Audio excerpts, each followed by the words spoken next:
이어서 성벽 재건 공사를 이제 끝마친 백성들이 말씀으로 새로워지는 내용을 우리 함께 살피도록 하겠습니다. 오늘 본문을 다 읽지 않았지만 이제 8장 마지막인 이 18절까지를 함께 살피겠습니다.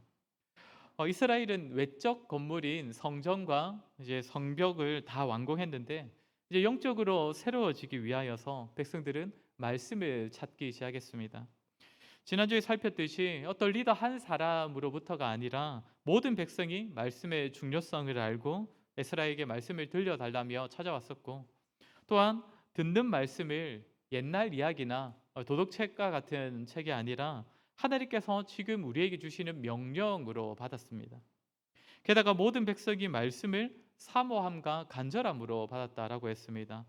당시에 말씀이 들려지는 시간이 워낙에 희귀했기 때문에, 너무나 귀했기 때문에 그들은 6시간 동안 말씀을 귀 기울여 들었고, 또 앉아서 들을 수 없어 서서 말씀을 듣기도 했습니다. 이러한 모습은 오늘날 자신과 교회를 영적으로 새롭게 세워가야 하는 우리에게도 너무나 필요한 모습이다라고 할 수 있겠습니다. 예전에 학원 복음화 협의회라고, 학복협이라고 부르는데, 여기서 청년 대학생들 대상으로 조사를 했던 게 있습니다.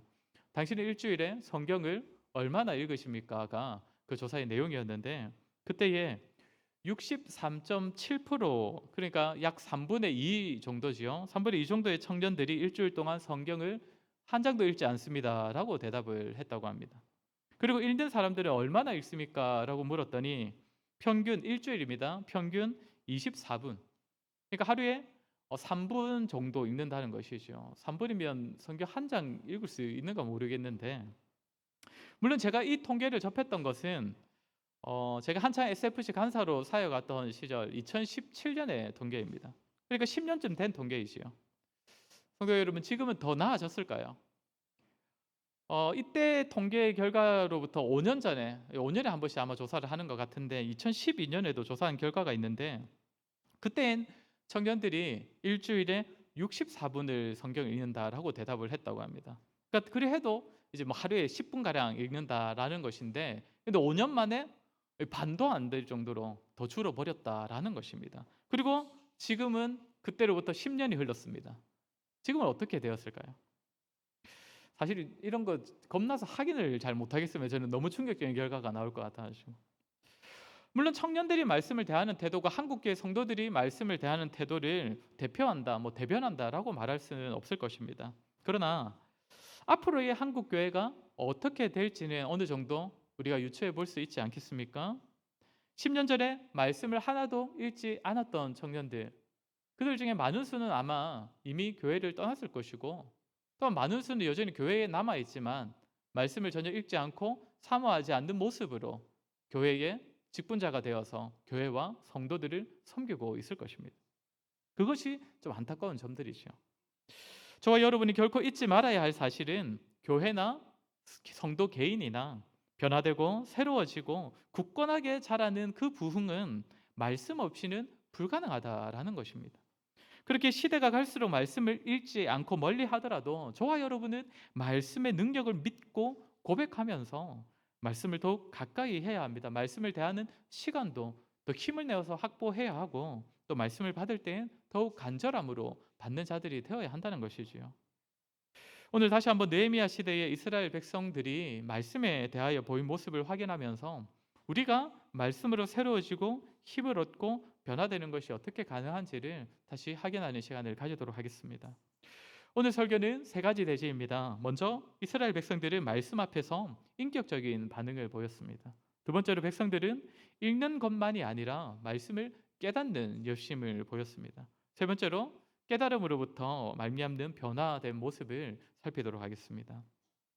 먼저 첫 번째로 오늘 본문 우리 6절 말씀을 함께 읽도록 하겠습니다. 오늘 본문 6절입니다. 시작.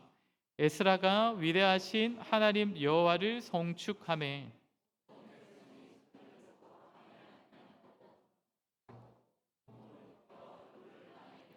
여호와께 경배하니라. 아멘. 에스라가 백성들에게 율법책의 내용을 들려 주었는데, 그때 어떤 일이 있습니까? 말씀을 읽던 에스라가 하나님을 찬양하고, 그랬더니 백성들은 아멘으로 화답하는 장면이 펼쳐집니다. 그리고 백성들도 몸을 굽혀 얼굴을 땅에 대고 하나님을 경배하는 모습을 보입니다. 아니 말씀을 잘 읽다가 갑자기 왜 이 사람들이 이런 모습을 보이는 것이겠습니까? 지금 에스라와 백성들은 말씀을 읽는 것과 또 듣는 것을 통해 하나님의 말씀을 듣고 반응하고 있기 때문입니다. 그러니까 지금 에스라를 통해 들려지는 말씀을 지금 이 자리에 계신 하나님께서 나에게 하시는 말씀으로 듣고 있기 때문에 이러한 인격적인 반응이 나올 수밖에 없었다는 것이지요. 우리가 사람의 말을 들을 때에도 경청을 하면 일정한 반응들이 있지 않습니까? 말로써 반응하기도 하고 행동으로 반응하기도 하는데 하나님께서도 이 성경을 통해 우리에게 하나님 자신의 말씀을 들려주시기 때문에 참으로 이 말씀을 통해 살아계신 하나님의 음성을 듣는다면 말씀하시는 하나님을 찬양하고 또한 그 주시는 말씀이 반드시 이루어질 것을 믿는다는 고백에서 아멘이라는 화답이 나올 수밖에 없는 것입니다. 우리가 신학이라는 단어를 자주 사용하지 않습니까? 하나님과 교회와 또 성경에 대한 여러 학문들을 다루는 것이다라고 말할 수 있는데 틀린 말은 아니지만 세상이 말하는 학문과는 분명한 차이가 있습니다. 많은 신학자들이 신학을 정의할 때에 하나님을 말하다, 하나님을 말하는 것이라고 그렇게 정의를 했습니다. 일반적인 학문들은 그 다루는 주제에 대하여 말하는 것인데 신학은 엄밀히 따져서 하나님에 대하여가 아니라 하나님을 말하는 것이다 라는 차이점을 두었다는 것이죠. 왜 이렇게 달리 표현을 하느냐면 신학의 출발점, 신학을 할 수 있는 근거라는 것은 사실 성경뿐이지 않습니까? 그런데 이 성경은 하나님에 대하여 설명하거나 하나님의 말씀을 설명해 둔 책이 아니라 하나님께서 지금 우리에게 하시는 말씀입니다. 단지 하나님을 알려주는 정보가 적힌 책이 아니라 책의 형태로 기록되어 있지만 지금 우리에게 들려주시는 하나님의 음성이니 듣는 자 역시 인격적으로 반응할 수밖에 없는 것입니다. 그래서 신학이 성경을 근거로 도출한 어떤 학문적인 내용으로 정리된다 할지라도 성경을 펴는 순간, 성경을 대할 때에 살아계신 하나님의 말씀을 듣는 것이기 때문에 신학을 하는 사람은 하나님께 대한 인격적인 반응이 나올 수밖에 없는 것이고 그래서 신학자들은 신학을 하나님에 대하여 설명하는 하나님에 대하여 말하는 것이 신학이 아니라 하나님을 말하는 것이다라고 일부러 구분지어 표현을 했던 것이지요. 그래서 신학자들이 성경 중에서도 성경에 우리 66권의 책이 있는데 성경 중에서도 최고의 신학 서적은 시편이라고 말합니다. 시편. 왜 그렇겠습니까? 다른 책들과 달리 시편은 하나님을 만났거나 하나님의 음성을 들은 자들이 바로 하나님께 보인 반응이지 않습니까? 바로 일차원적으로, 바로 인격적으로 자신들이 보인 반응이기 때문에 기쁨의 찬송이든 또 단식의 기도든 이것이 최고의 신학이다. 이것이 하나님을 말하는 것이다 라고 본다는 겁니다. 바로 오늘 이스라엘 백성들이 그런 모습을 보이고 있는 것이지요. 말씀이 들려질 때에 뭔가 내가 하나님께 하나를 새롭게 배웠다. 이것이 아니라 인격이신 하나님의 음성을 들은 것입니다. 성경 말씀을 일반 학문들처럼 하나님에 대한 지식을 나열한 책으로 여기지 아니하고 살아계신 하나님께서 하시는 말씀으로 들었기 때문에 말씀을 들은 자들이 자신의 지식과 감정과 의지로서 하나님께 대한 찬양의 고백으로 인격적인 반응을 하고 있는 것입니다. 우리는 말씀을 듣고 읽을 때에 말씀을 대할 때에 세상 한문을 대하듯이 읽을 때가 많이 있는 것 같습니다. 자꾸만 하나님께 대하여 기록한 책으로 여긴다는 것이지요. 물론 성경은 하나님에 대한 정보를 지식을 담고 있습니다. 우리가 성경을 읽으면 하나님과 하나님의 뜻에 대한 지식과 정보를 얻을 수 있습니다. 그러나 우리가 왜 성경을 말씀이라고 표현을 하는 겁니까? 그냥 책이 아니라는 것이죠. 그냥 경건 서적이 아니라 이 책을 통해 하나님께서 우리에게 말씀하고 계시기 때문에 우리가 성경을 말씀이라고 표현을 하는 것입니다. 그렇게 우리 개혁신학의 선배들은 우리가 말씀을 읽고 들을 때 반드시 하나님께서 계시하여 주셔야 성령께서 조명하여 주셔야 말씀을 들을 수 있고 깨달을 수 있다라고 그 점을 강조했습니다. 말씀을 대하는 순간이 살아계신 하나님과의 인격적인 만남이 이루어지는 시간이기 때문에 우리가 읽고 듣고 우리가 뭔가를 우리 스스로 하고 있는 것 같지만 하나님께서 들려주셔야 알게 해 주셔야 우리의 눈을 열어 주셔야 이 말씀을 알게 된다라는 것이지요. 사랑하는 성도 여러분, 저와 여러분에게 있어 말씀을 대하는 시간은 어떤 의미입니까? 참으로 하나님과의 인격적인 소통이 이루어지는 시간이 되고 있습니까? 말씀을 통해 하나님과 인격적인 교제가 누려지고 있습니까? 아니면 그저 세상 학문을 다루듯이 일반 서적을 읽듯이 말씀을 읽고 또 듣고 계시진 않습니까? 말씀을 많이 받아 사람 참 잘 안 바뀌더라라는 말들을 하곤 하지요. 한편으로는 이해가 되는 말이기도 하지만 여기 계신 분들도 이미 경험해 보셨듯이 또 성경 속의 여러 인물들을 보면 또 지난 교회의 역사들이 증명해 주듯이 말씀으로 변화된 사람들이 허다하게 많이 있습니다.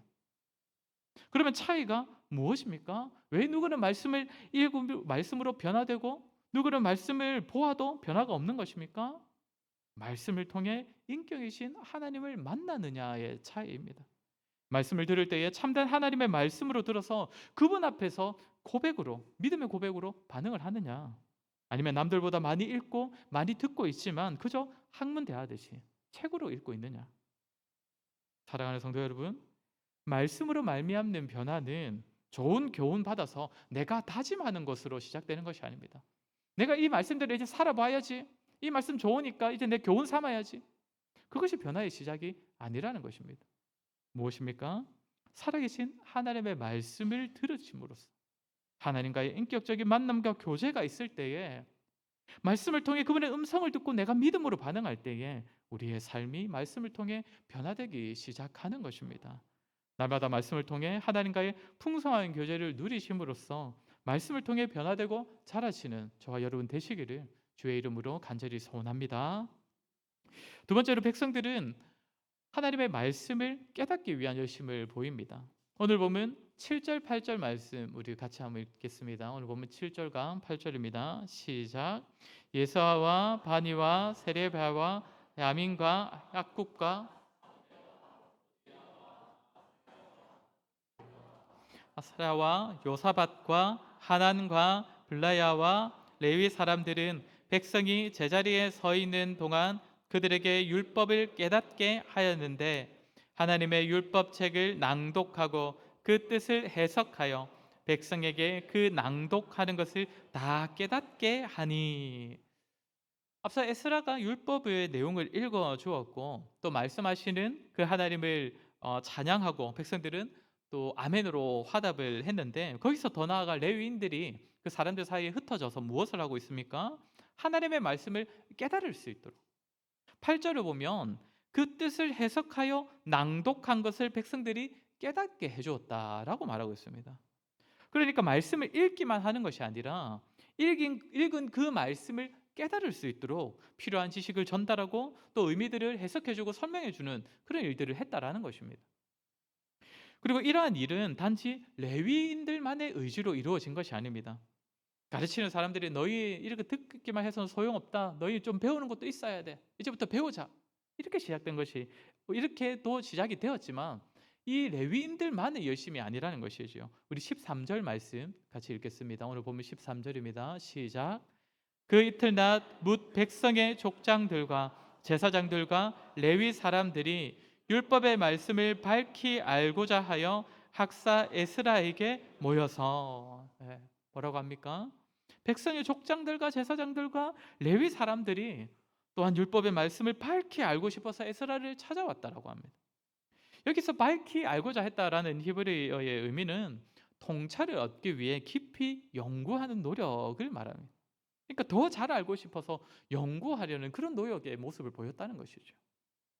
그러니까 이때의 분위기가 어떠했다는 겁니까?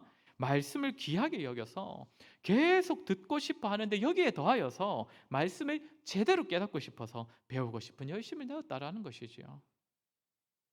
13절 앞에 나오는 내용들은 백성들이 이미 말씀으로 은혜 받고 있는 장면들입니다.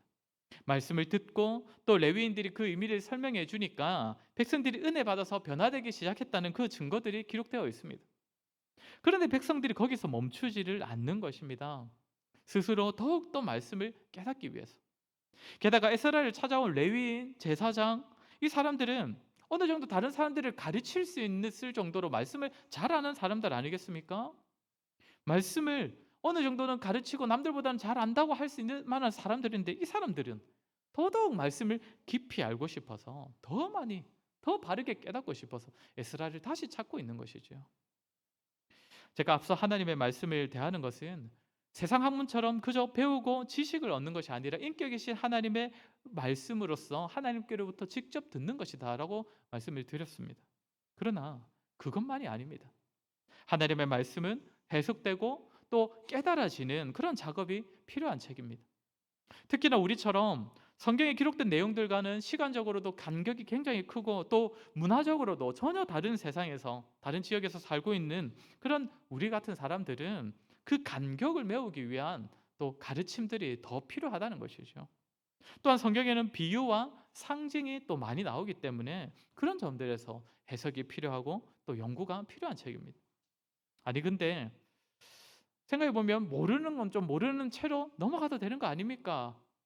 뭐를 다 알아야 됩니까? 라고 말씀하시는 분이 계실 수도 있습니다. 물론 그렇지, 그럴 수도 있지요. 우리가 다 안다고 해서 믿는 것은 아닙니다. 그러나 성경은 우리에게 말씀을 알 때 깨달을 필요가 있다라는 점을 가르쳐 주고 있습니다. 우리 누가복음 23장 32절 말씀 같이 읽겠습니다. 누가복음, 예, 시작. 그들이 서로 말하되 길에서 우리에게 말씀하시고 우리에게 성경을 풀어 주실 때에 우리 속에서 마음이 뜨겁지 아니하더냐 하고. 잘 아시는 장면이지요. 엠마오로 가던 길에 부활하신 예수님을 만난 두 사람의 이야기입니다. 예수님께서 성경을 풀어 주실 때에 우리 속에서 마음이 뜨겁지 아니하더냐. 이들은 성경을 잘 모르는 자들은 아닙니다. 구약 성경과 율법에 대하여도 잘 아는 자들이지만 성경을 풀어낼 줄 모르는 자들이었죠. 그래서 기록된 내용이 무엇을 의미하는지를 알지 못하였을 때 그저 지식으로 알고 있는 성경이, 그래서 지식으로만 알고 있을 땐 그들에게 아무 의미가 없었다는 겁니다. 그러나 예수님께서 풀어주실 때에 구약 성경이 바로 예수님에 관한 기록임을 알려주셨을 때 그들의 마음이 뜨거워졌다는 것이죠. 말씀에 대한 지식만이 아니라 그 말씀에 대한 깨달음이 있을 때에 그들의 마음이 변화가 일어났다라는 것입니다. 사랑하는 성도 여러분, 저와 여러분에게도 하나님의 말씀은 깨달아져야 합니다. 그것도 오늘 이스라엘 백성들처럼 이미 말씀으로 은혜를 누리고 있다 하더라도 또다시 말씀을 더욱 알아가고자, 이전보다 더 깊이 알고자 에스라엘을 찾아왔던 그 백성들처럼 우리 역시 말씀을 더욱 깊이 알아가는 자리로 나아가야 한다는 것입니다. 왜 그렇습니까? 하나님의 말씀은 깨달아져야 하기 때문입니다. 그 의미하는 바가 무엇인지 바르게 해석되고 풀어져서 깨달아져야 말씀이 우리에게 의미가 있는 것입니다. 말씀은 자기가 원하는 대로 읽고 자기 원하는 대로 적용하는 책이 아니라 이 말씀을 하나님의 말씀으로서 하나님께서 계시하신 뜻대로 알고 적용하는 것이 무엇보다 중요하기 때문입니다. 사랑하는 성도 여러분, 이런 차원에서 말씀을 연구하고 공부하는 것은 목사만의 몫이 아니라는 것을 꼭 기억하셨으면 좋겠습니다. 우리 성도님들 스스로에게도 필요한 노력들이고 성도님들의 스스로의 몫이기도 하다는 것입니다. 말씀을 읽는 것만으로도 참으로 귀하지만 또한 말씀을 더 깨닫기 위해, 더 알기 위한 노력들을 하셨으면 좋겠습니다. 사실 찾아보면 참 좋은 도구들이 많이 있습니다. 우리 주변에는 몇 년 전부터 출판사들마다 스터디 바이블이라는 책들을, 그러니까 성경이지만 스터디 바이블로 굉장히 두꺼운 성경책들을 출판하기 시작을 했습니다. 그러니까 성도님들이 성경을 읽을 때 도움을 얻을 수 있는 내용들을 아주 많이 이렇게 기록해 놔서, 그래서 굉장히 두껍고 조금 비싸기도 한 그런 책들. 그래서 NIV, ESV에서도 다 스터디 바이블이 나왔고, 개혁주의 스터디 바이블, 성경신학 스터디 바이블, 스터디 바이블의 종류가 참 많이 나오고 있더라고요. 저도 몇 권 가지고 있는데 일반 성경들보다는 좀 비싸긴 하지만 그런 책들을 읽으시면, 함께 보시면 성경 부분 부분의 내용들을 좀 더 상세히 또 바르게 이해하시는 데 굉장히 많이 도움을 얻으실 수가 있습니다. 그리고 또 우리가 지금 함께 큐티하는 것을 또 함께 힘쓰고 있는데, 큐티를 하실 때에도 옆에 어느 정도 우리에게 도움이 될 만한 해석들이 옆에 나오지 않습니까? 가끔씩 좀 쓸데없는 얘기들을 하기도 하지만 그래도 우리에겐 좀 필요한 정보들을 많이 제공해 주기도 합니다. 그리고 기본적으로는 어떠해야 겠습니까?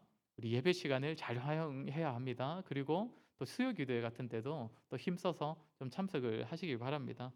제가 부족함이 많은 사람이지만 그래도 웬만하면 말씀을 준비할 때에 메시지도 전하지만 성경 그 자체의 의미가 무엇인지를 좀 나누고자 굉장히 노력을 많이 하는데, 그렇기 때문에 그 시간에 또 잘 참석하셔서 잘 들으시는 것도 분명 말씀을 배우고 깨닫는 시간으로 도움을 얻을 수 있으십니다.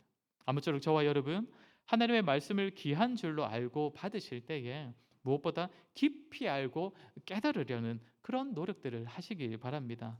그때 우리의 마음과 생각이 변화되고 자라는 은혜가 있을 것입니다. 마지막으로 이렇게 말씀으로 또 인격이신 하나님을 만나고 또 말씀을 연구하여 깨달았을 때 나타나고 있는 반응들을 살피겠습니다. 그러니까 말씀으로 말미암는 은혜의 반응들인데, 우리 먼저 9절 한번 같이 읽겠습니다. 9절입니다. 시작. 백성이 율법의 말씀을 듣고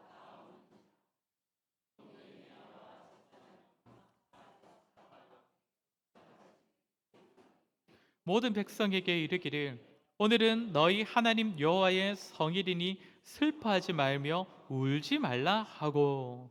백성들이 말씀을 들었을 때 어떤 반응을 보입니까? 눈물을 흘렸다라고 합니다. 말씀이 들려질 때 왜 눈물을 흘리겠습니까? 참회의 반응 아니겠습니까? 참회의 반응. 말씀을 통해 하나님의 음성을 듣고 또 말씀의 의미를 더욱 분명하게 깨달으니 그 말씀에 비춰볼 때에 지난날 자신들의 죄와 허물과 또 그로 말미암는 자신의 비참한 그 인생을 깨달으면서 눈물이 날 수밖에 없었던 것이죠. 전에 히브리서에서 살폈던 것처럼 말씀은 좌우의 날성검과 같아서 우리의 마음의 생각과 뜻을 찔러 쪼개기 때문입니다. 이렇게 먼저 말씀이 선포되었을 때 백성들의 반응은 눈물을 흘리는 것인데, 죄를 깨닫고 슬퍼하는 것인데, 이때에 에스라와 레위 사람들이 뭐라고 합니까? 오늘은 너희 하나님 여호와의 성일이니 슬퍼하지 말며 울지 말라라고 합니다. 여기서 말하는 여호와의 성일은 유대인의 달력으로 7월 1일인 나팔절을 말합니다. 나팔절은 유대인들에게 있어서 지난 한 해가 이제 지나가고 새로운 한 해가 시작되었음을 알리는 의미가 있는데, 그렇기에 지난 날에 베푸신 은혜에 대해 감사하고 또 새로운 한 해에 베푸실 은혜를 기대하고 사모하는 절기입니다. 그러니 백성들에게 사실 이 날은 기쁜 날인 것이죠. 그렇게 에스라와 레위인들은 백성들에게 너희가 말씀을 듣고 참회하는 심령으로 눈물을 흘리는 것도 좋지만 또한 말씀에 계시된 대로 오늘은 기쁜 날이니 하나님의 은혜를 기억하며 기뻐하라는 것입니다. 그래야 이 가르침을 받은 백성들은 하나님의 은혜를 헤아리며 또 기쁨을 누리게 됩니다. 이처럼 당시 백성들은 말씀으로 인격이신 하나님을 만나고 또 말씀을 더 깨달음으로써 눈물을 흘리기도 하고 또 기뻐하기도 합니다. 그리고 여기서 더 나아가서 말씀을 행하는 순종의 모습도 보입니다. 우리 12절 말씀 같이 읽겠습니다. 시작. 모든 백성이 곧 가서 먹고 마시며 나누어 주고 크게 즐거워하니 이는 그들이 그 읽어 들려준 말을 밝히 알미라. 아멘. 말씀을 밝히 알고 난 결과가 뭐라고 합니까? 백성들과 함께 먹고 마시고 또한 나누어지는 일들을 하고 있습니다. 이렇게 하는 것은 앞에 10절에서 이렇게 느헤미야가 명한 대로 하는 거 있는 겁니다. 오늘은 우리가 하나님의 은혜를 기뻐하는 성일이니 먹고 마시며 즐거워하되 그것을 또 다른 사람들에게 나누어 주어서 다른 사람들도 그 기쁨에 동참할 수 있도록 하라. 그렇게 가르쳤는데 백성들이 그 말씀에 순종하고 있는 것입니다. 또 16절, 17절 말씀 같이 읽겠습니다. 16절, 17절입니다. 시작. 백성이 이에 나가서 나뭇가지를 가져다가 혹은 지붕 위에 혹은 뜰 안에 혹은 하나님의 전뜰에 혹은 숨은 광장에 혹은 에브라임 문 광장에 초막을 짓되 사로잡혔다가 돌아온 회중이 다 초막을 짓고 그 안에서 거하니 눈의 아들 여호수아 때로부터 그 날까지 이스라엘 자손이 이같이 행한 일이 없었으므로 이에 크게 기뻐하며. 아까 본 것처럼 족장들과 레위인과 제사장들이 에스라를 찾아와서 말씀을 좀 더 알려달라라고 이야기를 했는데 그때에 이제 초막절에 관한 그런 가르침을 듣게 된 것입니다. 하나님께서 자기 백성들을 계속 돌보신다는 그 사실을 기념하고 감사하는 초막절이 이제 곧 있을 것이다라는 그 가르침을 받으니 다들 초막절을 지키기 시작하는 것입니다. 그것도 말씀에서 명령하신 대로 초막을 지어서 거기 거주하면서 누구는 지붕 위에 누구는 전뜰에 광장에 초막을 지어서 진짜 말씀에 명하신 대로 제대로 그 초막절을 지키기 시작했다는 것이죠. 17절에 보면 뭐라고 합니까? 여호수아 때로부터 지금까지 이런 식으로 초막절을 지킨 일이 없었다라고 말을 합니다. 에스라 3장에서 바사 땅에서 돌아온 백성들도 처음으로 지키는 절기가 초막절이었다라고 기록하고 있는데 그때에는 뭐 실제로 초막을 만들어서 지켰다라는 그런 기록은 없습니다. 그런데 오늘 본문에서 백성들은 율법 그대로 말씀에 명하신 그대로 지키고 있는 것입니다. 저마다 초막을 지어서 초막절을 말씀대로 지키고 있습니다. 어디로부터입니까? 말씀을 듣고 읽고 밝히 깨달아 알게 되었을 때 이러한 반응을 보이고 있는 것이지요. 사랑하는 성도 여러분, 이처럼 말씀을 통해 인격이신 하나님을 만나고 또 말씀을 더욱 풀어서 바르게 알게 될 때 백성들은 이와 같은 반응들을 보였습니다. 눈물을 흘리기도 하고 기뻐하기도 하고 더 나아가서 백성으로서 살아야 할 삶의 순종을 반응을 하기 시작했습니다. 세상 사람들도 또 우리도 때로는 눈물을 흘리고 때로는 기뻐하면서 살아가는 것은 사실 똑같지요. 그러나 무엇이 다릅니까? 그들이 우는 이유와 우리가 우는 이유가 다르고 그들이 기뻐하는 이유와 우리가 기뻐하는 이유가 다르지요. 성도가 말씀을 들을 때에 말씀을 더욱 깊이 알아 깨달아 갈 때에 참으로 울어야 할 일들에 대하여 눈물을 흘리며 살아가는 것이고 참으로 기뻐해야 할 이유에 대하여 기뻐하며 살게 되는 것입니다. 세상 사람들이나 우리나 나름대로의 삶의 가치와 기준이 있고 거기에 순종하며 거기서 그 원리를 따라 살아가는 것은 사실상 똑같습니다. 그러나 무엇에 순종하느냐, 무엇을 붙잡고 살아가느냐는 완전 다르죠. 성도가 말씀을 듣고 말씀을 깊이 알아갈 때에 세상 사람들과는 전혀 다른 영원하고 신령한 가치들을 따라 살아갈 수 있는 것입니다. 이것이 성도의 거룩함입니다. 성도의 구별됨. 사랑하는 성도 여러분, 저와 여러분 역시 말씀을 듣는 일에 열심을 내고 말씀을 통해 인격이신 하나님을 만나며 또한 말씀을 더욱 깊이 알아갈 때에 세상과는 다른 참된 이유로 울고 기뻐하며 또한 순종하는 삶을 살아갈 수 있을 것입니다. 저와 여러분 오늘 들은 말씀처럼 말씀을 통해 살아계신 하나님을 만나는 것과 또 말씀을 부지런히 읽고 더 깊이 알아가는 일에 힘쓰는 자들 되었으면 좋겠습니다. 그로 말미암아 참 성도로서 이 땅을 거룩함으로 구별된 모습으로 살아가는 저와 여러분 되시기를 주의 이름으로 간절히 소원합니다. 제가 말씀을 기억하며 우리 같이 기도했으면 좋겠습니다. 하나님의 말씀을 귀하게 여겨서 좀 부지런히 듣고 읽는 일에 열심을 내게 해달라고 말씀을 통해 인격이신 하나님을 만나 교제하며 살게 하시고 또한 말씀을 더욱 깊이 연구하고 깨닫는 열심을 달라고 기도합시다.